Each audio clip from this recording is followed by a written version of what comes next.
இல்ல நான் எப்படி புரியுது சின்ன பையன் மாதிரி எனக்கு மலை பக்கத்துல நிறைய காடு இருக்கு, வேட்டையாடுவாங்க, அதனால சேரர்கள் வந்து வில்லு வச்சிருக்காங்க. கடல் வந்து பாண்டியர்கள் நிறைய இருந்துச்சு, அதனால மீன் இருந்துச்சு, நாட்டுக்குள்ள புலி இருக்கும். அதனால ஒரு உண்மை இருக்கு என்னன்னா, நீங்க மலைப்பகுதிக்கு போறப்ப வெறுந்தாயத்தையும் பயன்படுத்த முடியும், கீழிருந்து மேல ஏறதுக்காக அவங்க வில்ல தான் பயன்படுத்த முடியும்.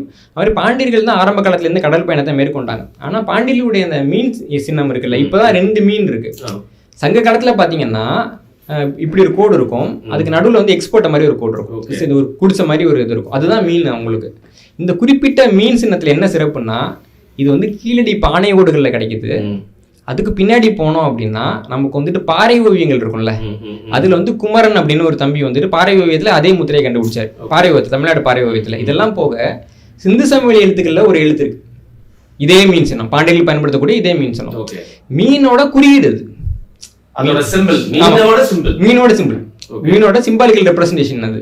அது வந்துட்டு நமக்கு சிந்து சமவெளி காலகட்டத்திலேருந்து இருக்கு இல்லைங்களா. அதனால ரொம்ப பின்னோக்கி அதை நம்ம வச்சு போக முடியும். இந்த மாதிரி ஒவ்வொரு சின்னத்தையும் நம்ம பின்னோக்கி போகலாம், ஆய்வு பண்ணணும். ஆனால் இங்கே என்னென்னா வந்துட்டு அதான் சொல்கிறோமே, திருப்பி அதை எதை கேட்டாலும் தேவையில்லைன்னு வேண்டியது, புரியுதா? அப்போ நம்ம அதனால் மேற்கொண்டு போகிறதுக்கு அது ஒரு துறையாக எடுத்து ஆய்வு பண்ணுறதுக்கு நிறைய பேர் முன் வர மாட்டேன்றாங்க. தமிழ்நாட்டில் வந்துட்டு இந்த சின்னங்கள் தொடர்பான ஆய்வு நிறைய தேவை. ஏன்னா தமிழ்நாட்டில் கிடைக்கக்கூடிய சில சின்னங்கள் வந்துட்டு உலக அளவில் நிறைய இடங்கள்ல கிடைக்குது, யூனிவர்சல் சிம்பிள்ஸ். ஆமாம் இல்லைங்களா. இப்போ வந்து இந்த புதிர் வழின்னு சொல்லுவாங்க ஒரு இது, அது வந்து உலகத்தில் பல்வேறு இடங்கள்ல காணப்படுது. அதே மாதிரி ஆசியுகத்தில் வந்துட்டு 2 பக்கமும் வந்துட்டு திரிசூலம் இருக்கிற மாதிரி ஒரு இது இருக்கும். அதே மாதிரி வந்து பார்த்தீங்கன்னா பாம்பு அதோட வாழை கவுற மாதிரி ஒரு, அது வந்து உலகம் முழுக்க இருக்குது, தமிழ்நாட்டிலையும் இருக்குது. இதெல்லாம் வந்துட்டு உலகளாவிய தொடர்பு. இப்போ வந்து தமிழ்நாட்டில் இருக்கிறத மட்டும் மூடி மறைச்சிங்கன்னா அந்த உலகளாவிய தொடர்புல ஒரு கண்ணியை வந்து நம்ம மறுத்துறோம், மறுத்துருவாங்களா. அப்புறம் வழக்கம் போல என்ன நடக்கும்னா சங்கிங்க வந்து அவங்களோடதும்பாங்க. சொன்னதுக்கு அப்புறமா இவங்க என்ன பண்ணுவாங்கன்னா சங்கிங்களை போய் திட்டிகிட்டு இருப்பாங்க இல்லையா. ஏதாவது அவ்வளோ காலங்காலமாக அதை பண்ணுறது. அதனால் இது பொதுவாக வரலாறு. இப்போ நான் வந்துட்டு ஆரம்ப காலகட்டத்தில் வந்து சோழர்கள் பற்றி ஆய்வு பண்ண போகிறப்பே எப்படி சொன்னாங்கன்னா, சோழர்கள் பற்றி இதை பற்றி மட்டும் பண்ணுங்க, சோழர் இந்த தப்பு பண்ணாங்கன்னு பற்றி மட்டும் பண்ணுங்க, அதை பண்ணுங்கன்னு சொன்னாங்க. ஆமாம், நிறைய முயற்சி பண்ணாங்க. நம்ம வந்து ஒரு அடிப்படையாக அவன் என்ன பண்ணான்ற புரிதலே இல்லாமல் எப்படி போயிட்டு அவங்கள பேசுறதுன்ட்டு நான் தான் அடிப்படையிலேருந்து வாசிக்க ஆரம்பித்தேன். பல்லவர்களாக இருக்கட்டும், சோழர்களாக இருக்கட்டும், பாண்டியர்களாக இருக்கட்டும், அடிப்படையிலேருந்து வாசிக்கிறப்ப தான் இவங்க வந்துட்டு எப்படியெல்லாம் திரிச்சாங்கன்றதை நம்ம புரிஞ்சிக்க முடியுது. அதனால் இது நம்ம வரலாறு, நம்ம வந்து நம்பலாம், எதிர்க்கலாம், ஏற்றுக்கலாம், என்னெல்லாம் பண்ணலாம். ஆனால் நம்ம முதல்ல அதை படிக்கணும். இன்னொருத்தவன் வந்துட்டு அவன் விருப்பத்துக்கு எழுதி வச்சதை படிச்சுட்டு சோழர்களையோ பாண்டியர்களோ பல்லவர்களோ பற்றி முடிவுக்கு வர்றதுன்றது ரொம்ப ரொம்ப அபாயகரமானது. என்னுடைய நூல்கள் எல்லாத்துலேயுமே நான் வந்துட்டு அதை தான் நம்மளால் அது ஓரளவுக்கு புரிய வைக்க முடிஞ்சதுன்றதை நான் பெரிய விஷயமா நான் கருதுகிறேன். ஏன்னா இப்போ நம்மலாம் சொல்கிறதுக்கு முன்னாடி இந்த தேவரடியார் முறையே வந்து சோழர்கள் தான் உருவாக்குனாங்க, சோழர்கள் தான் பெண்களை பாலியலுக்கு பயன்படுத்தினாங்க, ஆகுன்ட்டு 1008 குற்றச்சாட்டு அத்தனையும் போய் இத்தனையும் விஜயநகரில் நடந்துருக்குது. அவங்களுக்கு என்னன்னா என்னைக்காவது ஒரு நாள் நம்ம தப்பி தவிர விஜயநகர் வரலாறு படிச்சுட்டு துப்பிடுவோன்ட்டு இதெல்லாம் சோழர் காலத்திலேயே நடந்ததுன்னு நீங்க எழுதி வச்சுக்கிறாங்க. அப்போ அங்கே போக மாட்டோம் நீ சொன்னா, அப்போ நம்ம 2 பேரும் ஒரே தட்டுக்கு வந்துருவோம்ல. நீங்க வந்து சாக்கடையில் விழுந்துட்டீங்களே, சாக்கடையிலேயே பிறக்குறீங்கன்னு வச்சுக்கோங்க, இன்னொருத்தர் நல்ல சட்டை போட்டு போறான், அப்போ உங்களுக்கு ஒரு கடினம் இருக்கும். இப்போ நீங்க என்ன பண்ணணும்னா நீங்களே போய் குளிச்சு முடிட்டு நல்ல சட்டை போட்டுக்கலாம். ஆனா சில பேருக்கு அப்படி தோணாது, அவனே தூக்கி சாக்கடையில இறக்கணும் இல்லைங்களா. இந்த உளவியல் தான் இவங்கள்ட்ட நம்ம பெரும்பாலும் பார்க்குறது, இந்த உளவியல் தான். ஏன்னா இவங்க வந்து வேற மக்கள், இவங்களுக்கு வேற தாய்மொழி, அந்த தாய்மொழி தான் பேசுறாங்க, அந்த தாய்மொழிக்கு தான் அவங்க புத்தாண்டு கொண்டாடுறாங்க, அந்த ஜாதி பேரை தான் போட்டுக்கிறாங்க. முதல்ல இப்போ இவங்க எந்த வரலாறு படிப்பாங்க? அவங்க வரலாறு படிப்பாங்க. படிச்சு முடிச்சுட்டு முதல் வேலையாக அதை மறைச்சு வச்சிருவாங்க. மறைச்சு வச்சிருந்தோம். இவங்க வரலாறு படிச்சுட்டு வந்து மனசுக்குள்ளேயே இருக்கும்ல, உறுத்திக்கிட்டே இருக்காது. அடுத்த வரலாறு பார்க்குறப்ப ஒரு கால்பனை வச்சிருக்கோம்ல. இப்போ நீங்க வந்து விஜயநகர வரலாறு பார்க்குறீங்க, அப்பா வந்து பையன் வந்து கொன்ன பையனை வந்து அவன் தம்பி கொண்டுட்டான்னு இருக்கு. இதை நீங்கள் மாற்ற முடியாது இல்லை. அப்போ என்ன பண்ணுறேன்னா இந்த கதை நல்லா இருக்குன்னு கொண்டு சோழர் வரலாறு எழுத வேண்டியது. நீங்கள் கர்நாடகாவில் பார்த்தீங்கன்னா தேவதாசி முறை தான் முதல்ல கல்வெட்டு அங்கே தான் இருக்குது. இப்போ தேவதாசி முறை கர்நாடகாவில் வலிமையாக இருந்திருக்குன்னு சொல்லிடுவாங்கன்றப்போ அது கொண்டு வந்து சோழர் வரலாறு எழுத வேண்டியது. களமல்லா கல்வெட்டில் வந்து இண்டர்னு இருக்குது. அப்போ தமிழ்நாட்டு கல்வெட்டில் பார்க்குறப்ப அந்த மாதிரி கிடையாது. ஒரு சோழர் கல்வெட்டில் பார்க்குறப்போ இவங்க வந்துட்டு தீண்டார் அப்படின்ற ஒரு வார்த்தை இருக்கு. இவங்க என்ன பண்ணாங்கன்னா தீண்டார்னா தீண்டத்தகாதவர் அப்படி மாற்றிடுறாங்க. சோழர் காலத்தில் தீண்டாமைனே ஒன்று கிடையாது, தீண்டத்தகாதவர்னு யாரும் கிடையாது. புரியுதா உங்களுக்கு? சோழர் வரலாறு ஏன்டா இப்படிலாம் திருச்சி எழுதுனான்னு பார்த்தா இதெல்லாம் அவன் பட்ட கடினம் இல்லைங்களா. இப்போ மனுஷங்களை 2 வகை இருக்குது. ஒரு மனுஷன் என்ன நினைப்பான்னா, நான் நல்லா சாப்பிடாட்டி கூட, நான் நல்லா இல்லாட்டி கூட அடுத்தவன் நல்லா இருக்கணும்னு நினைக்கிறது ஒரு வகை. நம்ம பட்ட கஷ்டத்தை எல்லாரும் படணும்னு நினைக்கிறது இன்னொரு வகை. சாடிஸ்ட்னு சொல்லுவாங்க அவங்கள. இல்லை இப்போ இந்த சைக்கோ கொலைகாரங்களாம் பார்க்குறப்ப காமிப்பாங்க, அவங்களுக்கு வந்து ஒரு கடினமான ஒரு வாழ்க்கையை வந்து ஆரம்பத்தில் இருந்திருக்கும், இப்போ நல்லா இருப்பான். ஆனால் அந்த கடினமான வாழ்க்கையை ஏற்படுத்தின பாதிப்பு அடுத்தவன் வந்து கொடுமைப்படுத்தி ரசிப்பாங்க. அந்த மாதிரியான ஒரு மனநிலையில தான் இங்கே வரலாற்று எழுத்தாளர்கள் நிறைய பேர் இருந்திருக்காங்க. இப்போ சில பேரோட அந்த வரலாற்று ஆய்வை படிக்கிறப்பே நமக்கு கடினமாக இருக்கும். ஒரு நபர் வந்து ஒரு செப்பேட்டை கொடுக்குறாரு, காப்பர் பிளேட்டுன்றது ஒரு வரலாற்றுக்கு வந்து ஒரு பெரிய ஆவணமாக கருதப்படக்கூடியது கொடுக்குறாரு. கொடுத்ததை வந்து கோபிநாத ராவ் அப்படிங்கிற ஒரு ஆய்வாளர் வாங்குறாரு. வாங்கினவர் கொடுத்தவன் பேர் என்ன எழுதுறாருன்னா ஒரு சூத்திரன் கொடுத்தான்னு எழுதுறாரு. இன் எவ்ரி டாக்குமெண்ட் சூத்திரன் கொடுத்தான் ஏன் அவனுக்கு பேர் இல்லையா? இப்படி எழுதக்கூடியவர்கள் எழுதின வரலாறு தான் நம்ம நீ படிச்சுட்டு இருக்கோம். ஓகே, வரலாறு படிக்கணுங்கிறத தாண்டி படிச்ச வரலாறை வந்து மறந்து சரியான வரலாறை வந்து தேடணும். நம்ம வரலாறு நம்ம ஆய்வு பண்ணணும். குறைஞ்சபட்சம் வந்து அடுத்தவங்க என்ன சொல்றாங்க, என்ன நோக்கத்துல சொல்றாங்க, அவன் ஏன் முதல்ல நம்ம வரலாறு சொல்றதுக்கு வர்றான், அந்த ஒரு புரிதலாவது நமக்கு இருக்கணும். கூட சேர்ந்து படிக்கிறது வேற, எனக்கு டிக்டேட் பண்ண வேணாம்.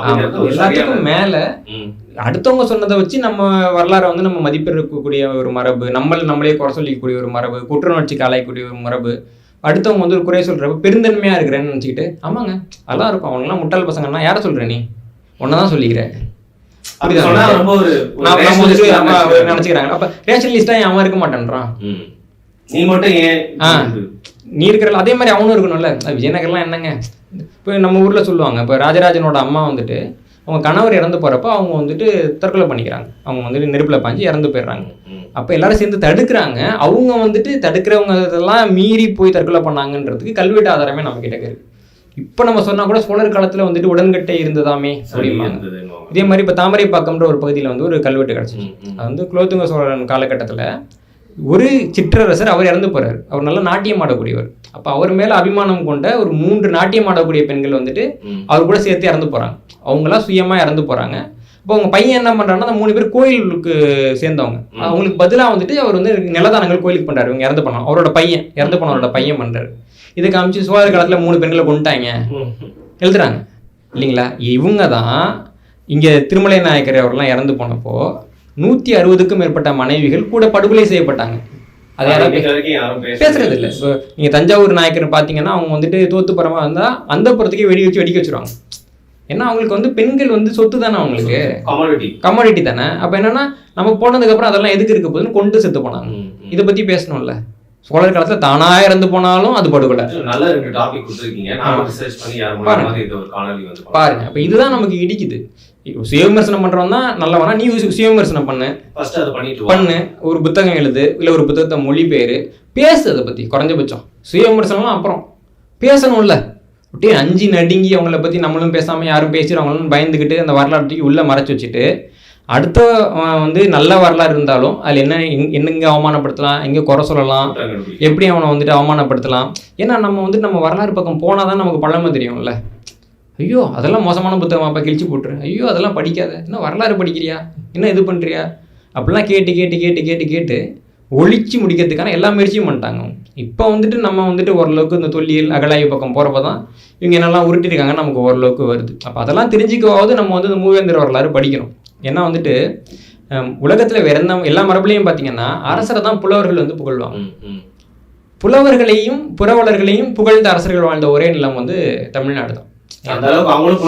ஆமா, இப்ப சங்க இலக்கிய புலவர்கள் 12 புலவர்கள் பாண்டிய அரசர்கள். அரசர் அவன் அரசர் புலவராகவும் இருந்திருக்கிறார். மல்டி டேலண்ட் இல்ல. அப்ப எப்படின்னா நம்முடைய வரிசை எப்படின்னா புலவருக்கு அப்புறம் தான் அரசர். நாலேஜ். ஆமா, முதல்ல வந்து அவங்களுக்கு அதே மாதிரி ஒரு அரசர் வந்து தப்பு பண்றாருன்னு வச்சுக்கோங்களேன், புலவர்கள்லாம் அவங்களுக்கு தண்டிக்கிறாங்க. இனிமே நான் புகழ பாட மாட்டேன். நன்னன்னு ஒரு அரசர், அவர் ஒரு சின்ன குழந்தைய வந்துட்டு மரண தண்டனை கொடுத்துருவார், பெண் குழந்தை. சங்க புலவர்கள்லாம் சேர்ந்து இனிமே நான் அவனை பாட மாட்டேன்னு அறிவிச்சுட்டு அது வந்து ஒரு பெரிய அவமானமா கருதி இருக்கு. சங்க இலக்கியத்துல பாடல்கள் இருக்கு பாக்குறோம்ல. உலகத்துல வேற எங்கேயாவது இந்த மாதிரி நடந்திருக்குமா? புரியுதா உங்களுக்கு? இங்க மொழி என்பது அரசனுக்கு மேல, புரியுதா? மற்ற எல்லா இடத்துலயும் பிராமணனும் கடவுள் தான் அரசனுக்கு மேல. அப்போ மொழியை வந்து இது மேலே வச்சிருக்கிறாங்க. அரசர் வந்து ஒரு நியாயம் தவறுறப்பையோ, ஒரு புறமுதுகு காட்டக்கூடிய சூழ்நிலை வர்றப்பையோ, இல்லை அவமானம் இருக்கிறப்பையோ உயிரை விட்டு அவங்க வந்து அந்த மானத்தையும் அந்த பண்பையும் காப்பாற்றிருக்காங்க. அது இந்த மண்ணில் தான் நடந்திருக்குது இல்லைங்களா? அந்த மாதிரியான விஷயங்கள்லாம் நம்ம உலகத்தில் வேற எங்கேயுமே பார்க்க முடியாது. அதே மாதிரி ஒரு அரசர் வந்துட்டு பொதுமக்களுக்காக மாறுவேடம் போட்டுட்டு வந்து தீர்ப்பு கொடுத்தாரு அப்படின்னு அது கரிகால சோழனோட கதையில இருக்குது, நம்ம பார்க்குறோம். அதே மாதிரி கண்ணகி வந்து என்ன பண்ணாங்க பாண்டிய நாட்டுக்கு? பாண்டிய நாடு வந்து அவங்க பெரிய அவமானமாக தானே பார்க்கணும் இல்லைங்களா? ஆனால் கண்ணகி வந்து பாண்டிய நாட்டு அரசர்களும் வணங்கினாங்கல்ல, நியாயம் நீதியின் பால் நின்ன பெண் அப்படின்னு சொல்லிட்டு அவங்க வணங்கினாங்க இல்லைங்களா? இது மாதிரி ஒரு வரலாறுலாம் வேற யாருக்குமே கிடையாது. யாருக்குமே கிடையாது. ஜூலியஸ் சீசரோட வரலாறு எடுத்து பாருங்க, அலெக்சாண்டர் தி கிரேட் வரலாறு எடுத்து பாருங்க, கம்பேர் பண்ண முடியாது. நீங்கள் வந்துட்டு நம்ம வந்து சாலமன் தி கிரேட்டை சொல்கிறாங்க. சாலமன் தி கிரேட் யாரை கல்யாணம் பண்ணிட்டாரு? ஒரு ஷெபா அப்படின்னு சொல்லிட்டு ஒரு நிறைய பேர் கல்யாணம் பண்ணிருக்காங்க. ஆமா ஆமா. அது மாதிரி ஒருத்தவங்களுக்கும் ஒரு சில என்ன நான் அதை விளக்க விரும்பல. இந்த மாதிரி ஒவ்வொருத்தவங்களுக்கும் வந்துட்டு சில இது இருக்கும். சாலமன் வந்து எப்படி பிறந்தாரு இல்லைங்களா, அந்த மாதிரியான ஒரு வழியில பிறந்தாரு. ஸோ அந்த மாதிரியான நிறைய விஷயங்கள் இருக்கு. ஆனா வந்து அதெல்லாம் யாராவது அங்க பேசுறாங்களா?